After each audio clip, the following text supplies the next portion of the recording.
an award-winning actor takes on a new role, helping Ukraine. This week on Firing Line. Madam Prime Minister, I am first an American, second I am Secretary of State, and third I am a Jew. You forget that in Israel we read from right to left. He plays Secretary of State Henry Kissinger in the new movie Golda. Of course. Actor Liev Schreiber's career includes portraying the Marvel character Sabretooth in Wolverine. He's been a director, starred in productions of Shakespeare, and spent 7 years as the lead on the Showtime series Ray Donovan. You go near my family, I'll freaking kill you. You hear me? Schreiber, who is of Ukrainian descent, now has a role on the world stage. Shortly after Russia's 2022 invasion of Ukraine, he founded Blue Check Ukraine, an organization dedicated to supporting humanitarian efforts on the front lines. It's an existential situation. This week, Ukrainian President Volodymyr Zelensky made the case at the UN that Russia is a world threat. This is clearly a genocide. Evil cannot be trusted. Nearly a year and a half into the war, and as some in the U.S. oppose increasing support for Ukraine. Is Zelensky elected to Congress? Is he our president? What does actor Liev Schreiber say now? Firing Line with Margaret Hoover is made possible in part by Robert Granieri, Vanessa and Henry Cornell, the Fairweather Foundation, the Tepper Foundation, the Asness Family Foundation, the McKenna Family Foundation, Charles R. Schwab, and by the Rosalind P. Walter Foundation and Damon Button. Corporate funding is provided by Stevens, Inc. Liev Schreiber, welcome to Firing Line. Thank you for having me. Your maternal grandfather immigrated to the United States from Ukraine. I understand that he rarely spoke of his upbringing, but that you embarked on a search for his village in Ukraine after he died. Did that search influence your work and your sense of identity? That's my work. My work is this like constant search for my own identity and trying things on. But pretty much everything I've ever done or written has had something to do with my grandfather in one way or another. Most people know you for your roles on television, also in the movies. But I want to stick in this discussion to what you've done with Ukraine. You founded Blue Check Ukraine 1 month after the invasion of Ukraine.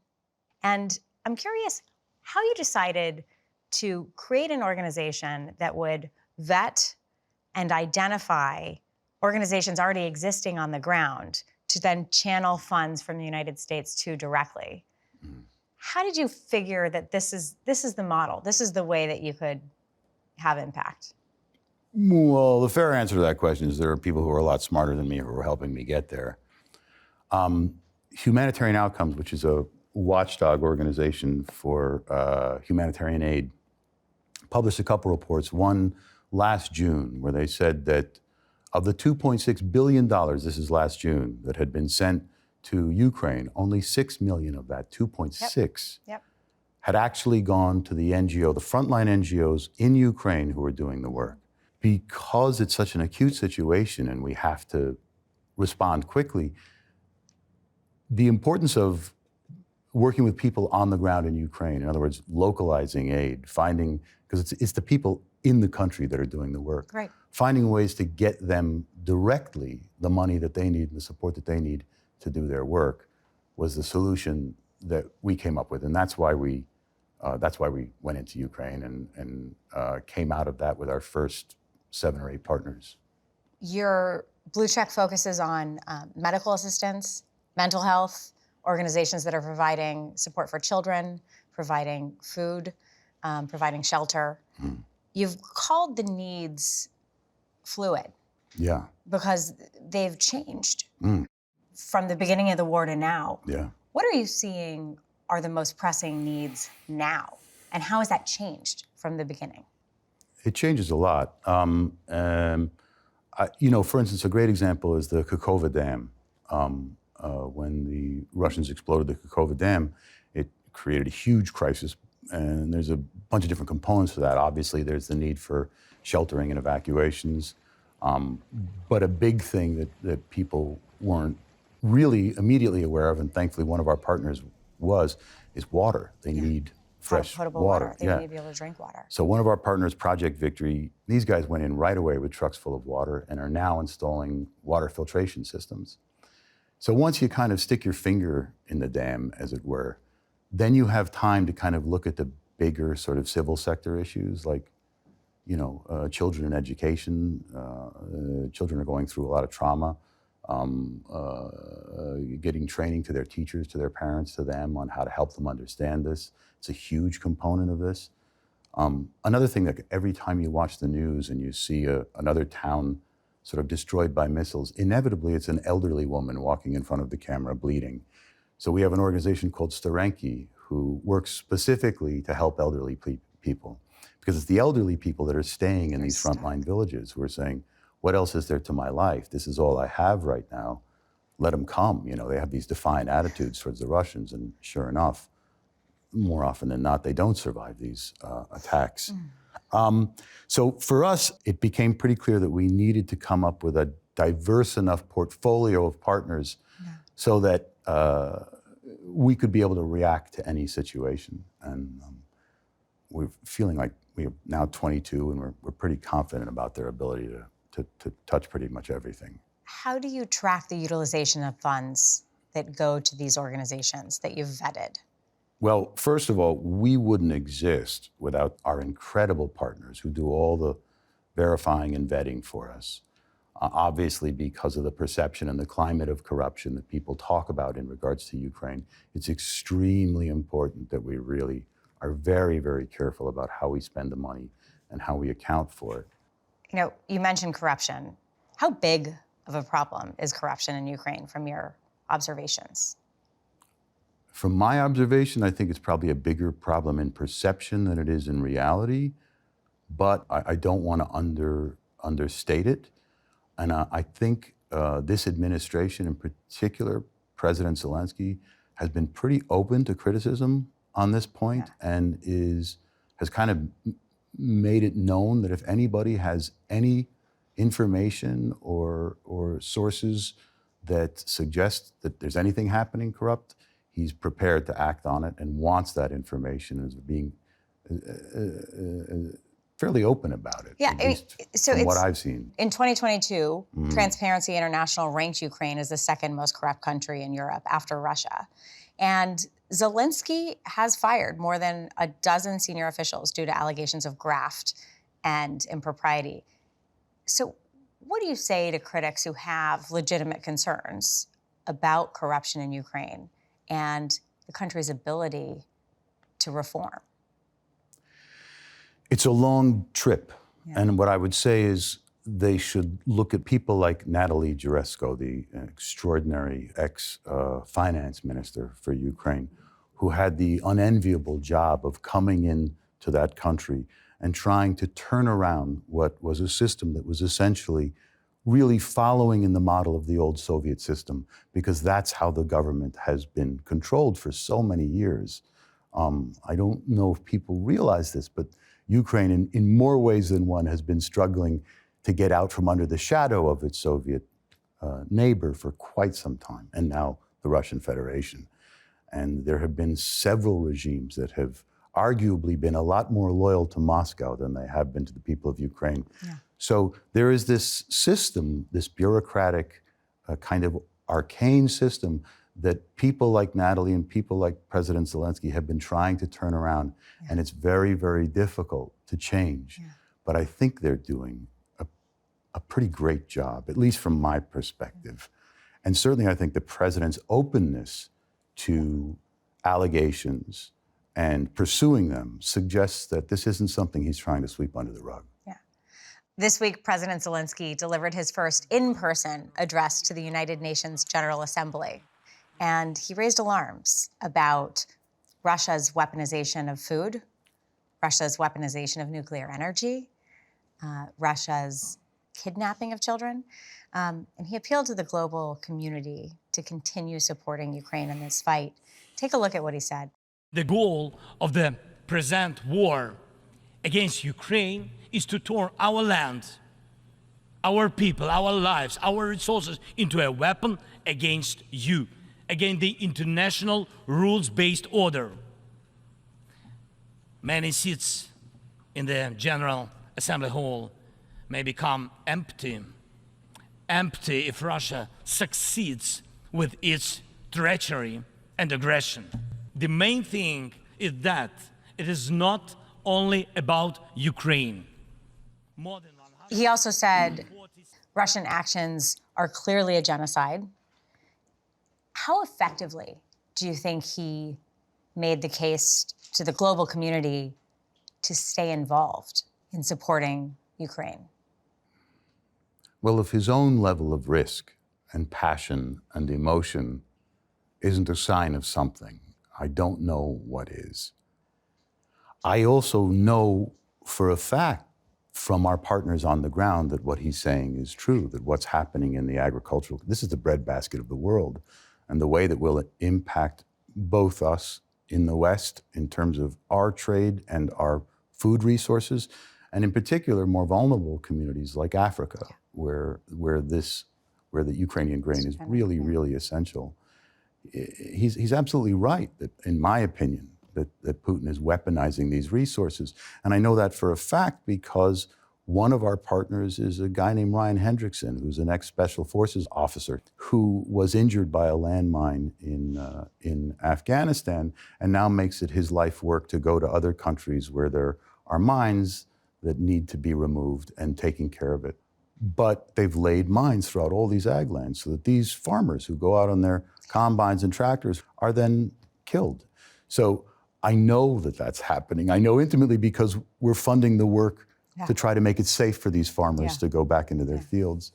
I also know for a fact that one of our partners, Save Ukraine, so far has rescued 176 kids that they've pulled back into Ukraine, kids that were kidnapped by Russians, and fed a steady diet of hate and violence towards their own country, and that these kids then have to be brought back to Ukraine, given a place to rehabilitate, where they can be reminded of who they are and where they come from, and that they are not at war with anybody, that they are just children.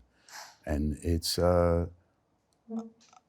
I know because I see these operations, so it's so hard for me to listen to people say that it's bull, or that it's not happening, or that it's not real, because I know I've seen the kids, I've seen the farmers with one leg, I've seen the work, I've seen the people, and they're incredibly strong and resilient. And everyone's said it 100 times, but it's got to stop. The value of the UN has been debated for decades, including on the original firing line with William F. Buckley Jr., when he hosted U.S. Ambassador to the United Nations, Daniel Patrick Moynihan. Take a look. The fact is that that place is a good parliament. Debate is what that place can, in fact, do. What it can't do is legislate. What it can't do is act, and it has no such powers, and its pretension to those powers are what get it in most trouble. But precisely as a setting in which to encounter what you've called moral reality, it seems to me that's a place where we should be. You know, there he's arguing that the value of the UN is that it creates this platform where you can make a moral argument for the whole world to see. That's right. I do think that's the value of it. And I think that's what President Zelensky has done. You know, a lot of this is really simple. I think if you just look back to the Budapest Memorandum of 1994, we asked, the Americans and the Russians together asked the third largest nuclear power at that time, which was Ukraine, to give up their arsenal in exchange for our solemn promise to protect the sovereignty of their borders. Those borders were crossed in 2014 with the annexing of Crimea, and now with the full-scale invasion by Russia, a country that swore to protect it. So it just couldn't be any clearer than that. And I think that that's the sort of thing voiced in the platform of the UN that is incredibly important for everyone to remember, not just to be supportive of Ukraine, but to be aware of the dangers that are out there when dealing with Russia. President Biden also addressed the UN General Assembly. He argued and emphasized that U.S. support had to continue for Ukraine and that the threat of Russian victory could pose a threat to sovereignty everywhere. He mentioned Ukraine finally 20 minutes into his 30-minute speech. Was President Biden's message strong enough? You know, I should reiterate here that I'm terrible at politics. What I understand about this coming election is that Biden needs to be very careful about what he says to the American people. And I think he has advisors who are far more intelligent than me who said, put Ukraine 15 minutes in. And I believe that there's a reason for that. What I'm not as comfortable with is the fact that there is a reason for that. That there is a faction in this country who is denying a country that's fighting for its sovereignty and the same values, democratic values that we fight for here, and denying that relationship. And not willing to understand the symbiotic relationship that we have to Ukraine and what would happen, what will happen. And I think that was Zelensky's point in his speech in the UN. What will happen should they lose the fight that many people believe they're fighting for us as well. To what do you attribute the decline in enthusiasm for support for Ukraine that you see piping up on both the left and the right in this country? It's a troubling time in the world. There are a lot of issues, you know. It's a troubling time to raise children, you know. And I think people are tired. Yeah. I think people are really, really tired. That's why, you know, people throw around the phrase Ukraine fatigue. How do you combat it? Go see them. That's how I do it. But for 300 million Americans, For 300 million 320 million Americans who can't go to Ukraine. I'll right tell you, this is something that I say a lot, but it bears repeating. I think that America is a nation of grandchildren. I don't think you'll find many Americans who don't have a grandparent who didn't come from somewhere else, who didn't claw their way out of some authoritarian regime or some bad situation so they could come here and find freedom of expression, religion, whatever else they wanted, and to find a way to give their kids the best opportunity that they could possibly give them so that you and I could be sitting here doing this rather than fighting in the front lines in Donbass. Yep. And I think we owe a debt to our grandparents to say we care about the values that they fought for, because we wouldn't be here without those values, frankly. And I think that's what we need to remember, or at least what I want my kids to learn from this, is that's what it is to be American. That those are the freedoms that exemplify who we are and what we're capable of. You know, we're still the greatest country in the world because we're still the place where everyone else wants to come to give their kids a shot. So let's keep being the place that gives our kids a shot. And that means no matter where you're from, you've got a shot here. And that's what the Ukrainian people are fighting for. You've been to Ukraine several times. You've been on the ground. What have you observed about the will and resolve of the Ukrainian people? Because you have maintained your optimism that they will triumph in this battle. Hey, I'm going to say some things that are I shouldn't be saying, because the reality is I'm not here to do anything political. What I'm trying to do in Ukraine is really about humanitarian aid. I see people that I think we can help, and we found a way to do it, and that's important to me. Having said that, having gotten involved with them, I have some feelings about it. They're tough as hell. They're tough as hell. I'm a huge boxing fan, and you only need to look at Alexander Usyk or Vasily Lomachenko to know that these people are some of the greatest fighters in the world. Yeah. And in my opinion, Putin made a huge mistake picking this fight. Personally, that's one thing I think about it, knowing the Ukrainian people. The other thing I feel about it is no one in this day and age deserves to suffer like that. No one in this day and age deserves to worry about their children like that. It seems barbaric, and there's no need. It's outrageous, it's uncalled for, it's inhumane, it's barbaric, and it is an attempt at genocide. It's an attempt to wipe a people and a culture off the map. And that's not how we do things in this day and age. You've said you're hugely proud of American democracy. Your patriotism comes through in your answers to these questions. But you've also expressed, even though you say you're not political, you've expressed a concern about the decline in political discourse. Yeah. And the ability of individuals to be on different sides of political issues and transcend those political differences and see eye to eye. It reminds me of your Showtime series, Ray Donovan, where your father was played by former President Trump's most famous Hollywood celebrity, John Voight. I love John. And you say that. You say you love him despite, I love him. political differences. I love him probably because of our political differences. How do we get more of that? I don't know. Into political discourse, I don't know. We've screwed up, and we've got to figure out some way to backtrack civility into this process. But you sat here and you said, it's because you love him. Yeah.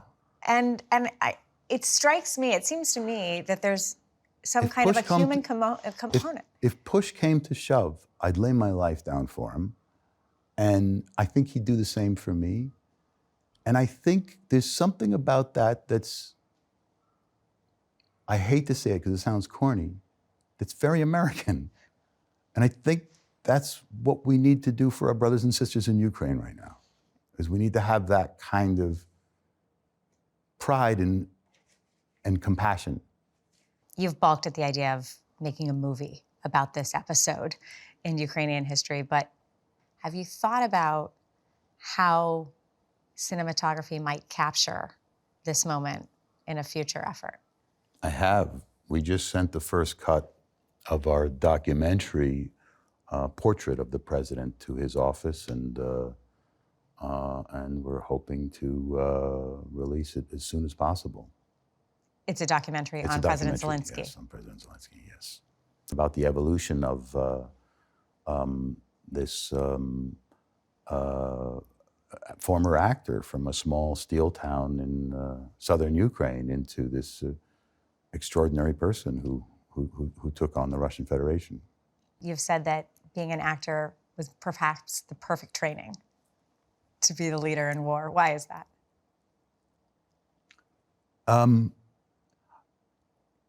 Actors aren't good at much. But what they're good at in the course of a narrative is choices. That's what defines a performance. How am I going to play this moment? How am I going to play that moment? And what's that going to add up to in the overall narrative arc of the piece? And I think it took an actor, and this is a slightly outrageous thing to say, but I do think it took an actor to know that the second act of this play had to be Henry V. St. Crispin's Day. In his case, that meant putting his life on the line, so it's an extraordinary role. But he knew he had to play it that way.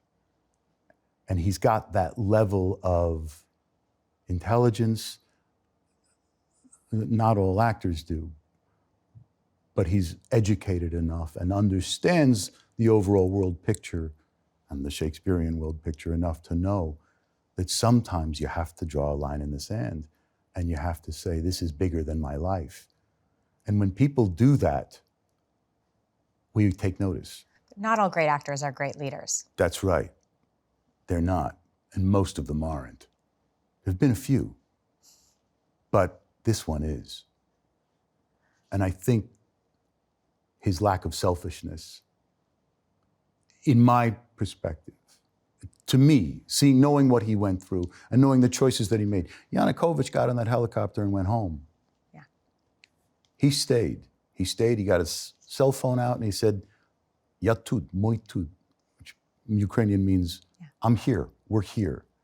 And the simplicity of that message and how important that message was, not just to the Ukrainian people, but to all of us to know we're here together. Yeah.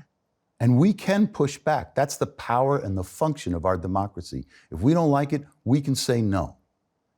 And that's, I think, he's set an incredible example for people who are dealing with these authoritarian regimes popping up everywhere now. Yeah. So you can say no. That's what democracy gives us. But we have to get together. Moitut. We are here. Liev Schreiber, thank you for coming to Firing Line. Thank you for having me. Firing Line with Margaret Hoover is made possible in part by Robert Granieri, Vanessa and Henry Cornell, the Fairweather Foundation, the Tepper Foundation, the Asness Family Foundation, the McKenna Family Foundation, Charles R. Schwab, and by the Rosalind P. Walter Foundation and Damon Button. Corporate funding is provided by Stevens, Inc.